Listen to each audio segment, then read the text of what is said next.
Tu és soberano sobre a terra, sobre os céus, tu és Senhor absoluto.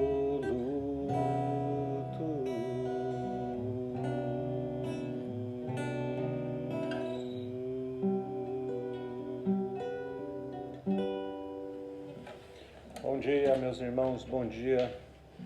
Depois de muito tempo, estamos aqui retomando as nossas devocionais, gravando as nossas devocionais, começando com esse cântico que a gente costuma cantar nas igrejas, né? Tu és soberano, mas muitas vezes cantando sem tanta propriedade como deveríamos cantar, né? Que esse cântico não seja apenas um acúmulo de frases bonitas, cercada de uma bela melodia, de uma bela harmonia, sem muito contato com a nossa vida real, né?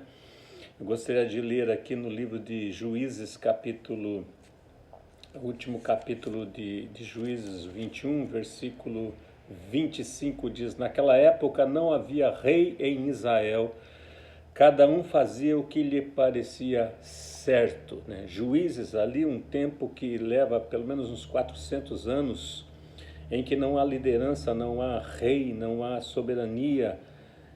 Até então, no tempo de Moisés e de Josué, Deus conduzia o povo através das orientações que dava aos seus servos retransmitindo aos seus filhos, né, a chamada teocracia. E nesse interim, sem haver uma liderança, o povo fazia aquilo que bem entendia, sofria por causa disso, de quando em vez Deus levantava ali juízes, né, Sansão, Gideão, Débora, Jefité, para que formasse um grupo e libertasse Israel dos seus opressores. No entanto, aquilo não era uma liderança geral. Onde eu quero chegar com isso é que nós, muitas vezes, hoje, chegamos num ponto em que muitos crentes querem viver a maneira que entendem, né? Não há mais um senso de comunhão, de corpo, de unidade, né? Então isso é um problema, né? Eu sou desse jeito, não vou mudar. Se quiserem que seja assim, quiserem me aceitar assim, muito bem, se não, eu não vou mudar, né? Quando eu digo isso, é como se eu apontasse para Deus e falasse: Deus, o Senhor não tem poder para trabalhar na minha vida. É o barro se recusando a ser moldado, né? Durante a história da palavra de Deus, acontece muitas vezes isso, do povo se rebelar. Deus mesmo adianta para Moisés num determinado momento, dizendo: esse povo vai se desviar. É o povo de dura cerviz, né? O povo de Deus chega a um ponto tal de rebeldia, de rebelião, que alguns chegam a desviar-se completamente dos caminhos do Senhor, buscando os deuses da terra, fazendo aquilo que era errado, que Deus inclusive chama de adultério, né? Deixar de servir a Deus e servir aos outros deuses. Deus fala a Elias dizendo que havia 7.000 que ainda não haviam dobrado os seus joelhos a Baal. Nós sempre confiamos nisso. Deus tem o seu povo, mantém o seu povo. A questão precisamos olhar para nós e entender o quão submissos nós somos à vontade de Deus.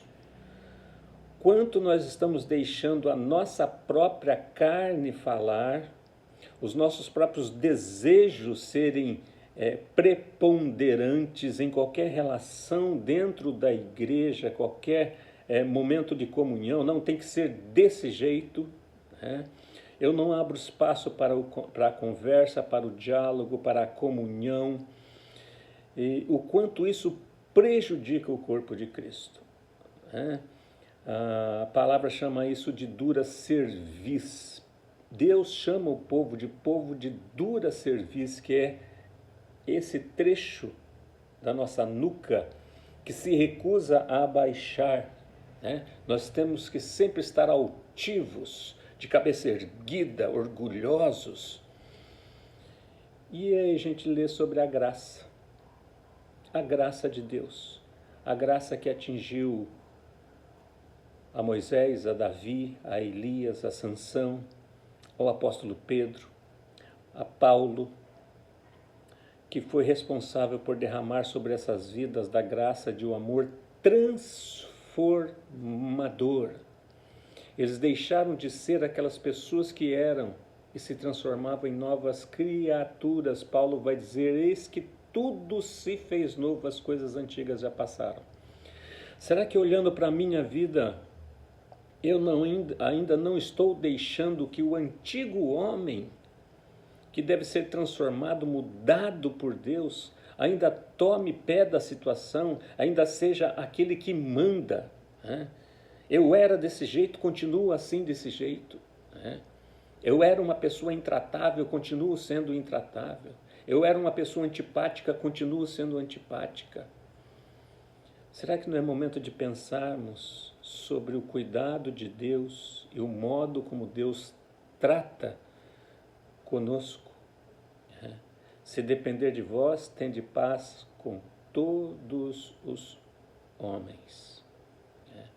Vamos pensar e refletir sobre isso nesse novo ano que está se iniciando. É possível que algumas coisas tenham que ser mudadas, não por nós mesmos, mas por aquele que faz em nós tanto o querer quanto o realizar. E para isso existe uma palavra muito importante: submissão.